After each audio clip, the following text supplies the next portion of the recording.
They claim they want beef like I ain't in a teed up. I turn them to vegan. I'm really a creature. She sent me to beacon. Hey guys, Ash here, Raid Shadow Legends. Welcome to the video. Sending some love, some positive vibes your way, especially if you're going through something this holiday season and you need them out there. Today, guys, yeah, it's holiday season in Raid Shadow Legends. We got the Grim Forest. How you guys liking Grim Forest so far? Like on a scale from 1 to 10, what are your first impressions? Did any of you guys make any big mistakes in terms of the teams that you drafted in your champion pools? Would love to hear your experience so far. Would also love to hear what you think after it's been, a week or two of Xenomorph, that now that we have him and a lot of you guys have built him. He's a more niche champion, given that he's all about poisons and poison damage with the infest. But in terms of speed running, in terms of what he's able to do in any wave content with that infest, and especially in terms of Demonlord, I mean, we have never seen a better free champion in the game. He's really one of the better free champions that we've gotten in Raid Shadow Legends, in my opinion. Maybe second to Ninja. Am I forgetting somebody obvious? Sun Wukong. I think he's in that conversation. Artak. They all bring something a little bit unique to the table, and Xeno is certainly, to me, in that category. And we're already seeing it, especially in him being a bit of a cheat code when we talk about old school Demonlord clan boss, right?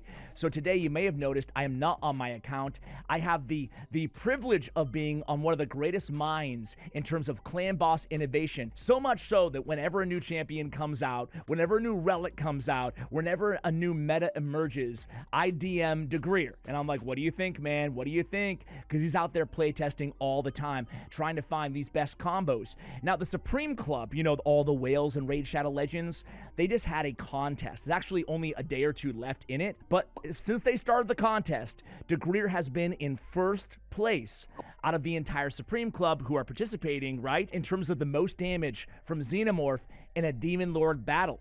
So I'm going to show you the team that he's using, and I think that even if you don't have all these champions, it will start to hopefully spark some inspiration with you guys in terms of the build that you use on Xenomorph, specifically in Demonlord Clan Boss, although it can be applicable to other areas as well. A few kind of interesting tips along the way, especially one gemstone that is amazing with this champion, but also I got to give a massive shout to my man Vulcan, who makes free-to-play content for Raid Shadow Legends, and I saw he actually DM'd me the other day, and he got 20 million, I'll show you the screenshot, an Ultra Nightmare on a 2-week-old account.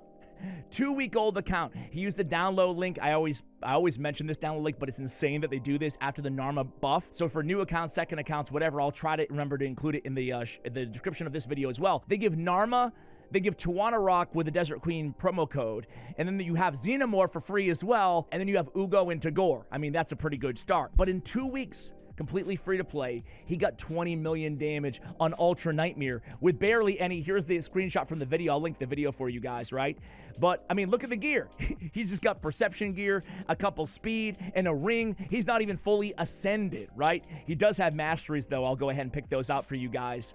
So he is rocking these masteries, but man, not even a full mastery slate, just picking up War Master, okay? So Vulcan was able to do this on a 2-week-old account. That's pretty nasty. But what about my man Degreer? What is this team? What is this build? First off, check this out, guys. I have never seen an offer like this. I was just taking a look at his offers. I was like, I wonder if the Supreme Club is any different than the rest of us.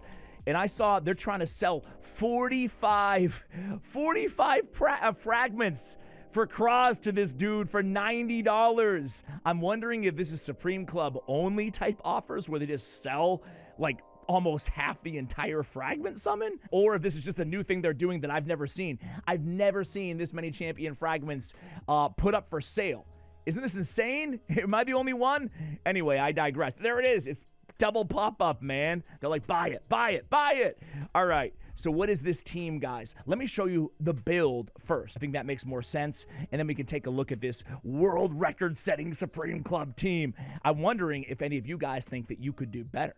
So this is the best build in terms of damage, right? You saw even on Vulcan's build, we are trying to crit cap Xenomorph, right? Trying to get him to 100% crit rate if at all possible, because he does deal some nasty damage, although a lot of his damage does come, of course, from those poisons, right? Especially on that A1. A 6-piece Merciless for 35% ignore defense, plus a 2-piece Zeal set for PvE especially, which is where we're using this champion, is going to be the best damage combo of gear you can possibly find. Cruel gear is totally fine to to replace with Zeal if you don't have any good Zeal gear available on your account, or even Savage or Lethal instead of Merciless is totally fine. Or you can just rock the Vulcan style and still run him in Perception and Speed gear. You're going to be okay, especially if you're early game as well. So check out this total stats. He's slow, 171 total speed. I will note, no 6-star awakening, only 2-star, no empowerment on this champion either, okay? 8,200 on the attack, 76 crit rate, 336 crit damage, and just enough accuracy to get by at 258. We'll talk about this slow build and why it is the most fearsome and the highest damage in Clan Boss as well. Attack on the boots, attack on the chest, and crit damage on the gauntlets. We have attack on the ring, crit damage with attack, so not even fully optimized for crit damage on the, let me see, does my man, is he out of the chaos? DeGreer, farm your Phantom Shogun, man. Get that crit damage. And then attack, really nice 38% attack percentage on that banner. So that's the gear there. You might be asking yourself, 76% crit rate, Ash, what do you must have an increased crit rate buff on the team. No. I'm using the Horrific Coronet, which is the strongest relic for him, especially in longer battles, where his damage increases by 1% each time they stack, place a debuff up to 30%. That's insane. That can be up to 4 damage at level 12. That's a ton of extra damage, obviously. And Nature's Wrath, I'll say it for those again in the back, this is by far the best blessing for this champion, especially in combination with the Horrific Coronet. Just getting all that extra damage again every time you stack or every time you place a debuff. This gets especially better when you get to 5 and 6-star on the Nature's Wrath. Masteries on this champion. We are actually going for Helm Smasher. We want a chance to get as much ignored defense as humanly possible here on this endgame build even over War Master. So those are the masteries that DeGreer is rocking. And then check this out right here. This relic, this gemstone is so unbelievably powerful, guys. Pouncing Strike. Make sure you keep an eye out for this gemstone on your accounts. When attacking an enemy, increase the wearer's crit rate by 5% for each active debuff on the target placed by the wearer. If you have somebody on your team who is placing debuffs, especially in battles like Demonlord Clan Boss, where there's going to be 10 debuffs all the time on most teams, right? Especially on a champion like Xenomorph, that's easily going to get him so much crit rate off of one gemstone. Off of one epic gemstone at that. We also have Boss Slayer. The boss deals 10% more damage to bosses, yes, including the clan boss. So Boss Slayer, along with Pouncing Strike, with Horrific Coronet, with Nature's Wrath, you start stacking up tons of extra damage with this champion. Let's go ahead and take a look at the team here, guys. So I'm not going to show you the entire run, because we'd be here all day. But I will do a quick battle and show you the final score after we go in and see how hard this guy hits, right? We have Mad Hatter. Now I'm going to give you substitutions and inspiration for all of these champions, right? Mad Hatter has this ability where the ally with the highest crit damage will join the attack, okay?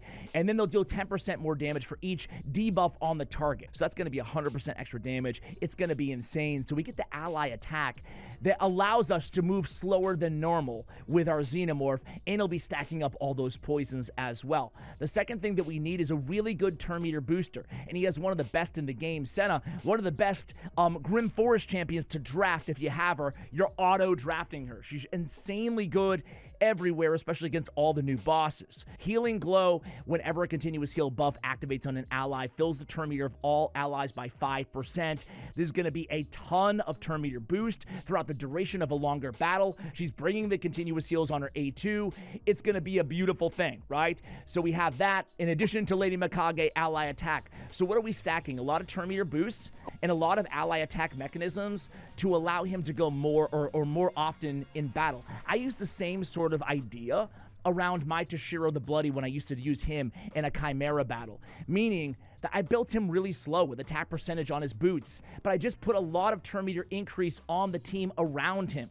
So here we go. We're going to start by placing a poison. He's under that perfect veil. He's going to go in 590k damage off of his A1 to start with, right? Or was that his A3? That's his A1, 629,000 damage. I mean, this guy is smacking, and you can see he's going a lot. Now, he might get a weak hit or two in the beginning of the battle because we haven't totally stacked up that gemstone. But soon we're going to be cooking. Not only are we going to be cooking for 800,000 damage as we just saw, but that damage is going to go up and up and up with Nature's Wrath and with the Arethi Coronet as well. This guy is a maniac. So ideas. Look at that. 3 million damage almost on this A3 ability. Man, he can absolutely smack if built correctly on a team that makes sense for him, right? 1.6 million, another 775 million. This guy can't be stopped. Talk about, like, these are Turvold-like hits from this dude, right?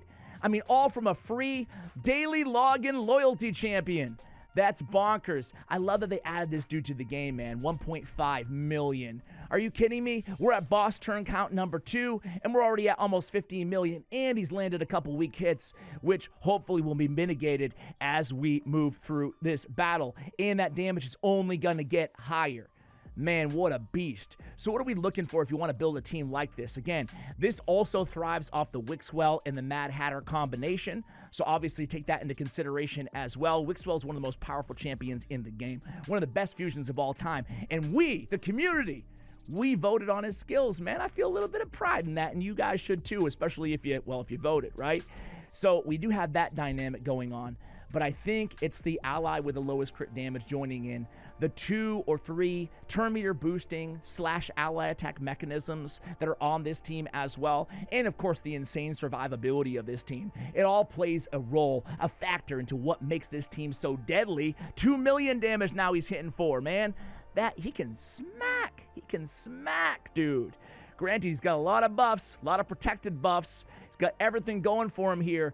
But man, that's a lot of damage. I'll be real with you guys. That's a lot more damage than 2.2 million, 1.3 million, whatever. I'm losing track, man. Let me go ahead and do a quick battle with this team and see how much damage we can do, because I think that you guys get the point. The beautiful thing is everything just keeps getting better and better and better the longer this team keeps going, excuse me. And the most beautiful thing is we don't have to sit like the olden days and stare at the screen for an hour and watch it. We can just do the quick battle. I'll be right back. All right, guys, quick battle. What are we rocking here? What are we gonna rock? The anticipation is killing me. It is I'm sick of the feeling I have in my gut. 832.91 million damage. Xenomorph putting out freaking 721 milli. No big deal. Now, this is not his current record. His current record is 861.78 million. So you can see the RNG there.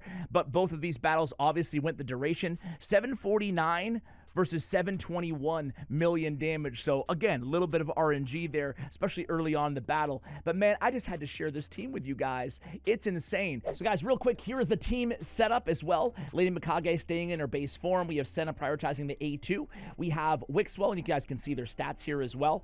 Opening with the A3, never using it again, prioritizing the A2. We have Mad Hatter prioritizing the A3. And then we have Xenomorph not using the Infestation and prioritizing the Rip and Claw, the A3 ability. And again, you guys can see all of their stats on the screen on the right hand side as well. Mikage, Senna, Wixwell, Hatter, and Xenomorph. Big shout out to DeGreer for allowing me to use his account. I will link the Vulcan video if you guys want to check out his free-to-play version of a busted Xenomorph account on a 2-week account. And heck, in case you missed my last really embarrassing / humbling / humiliating / devastating Void Shard opening video, well, there it is on the screen right there.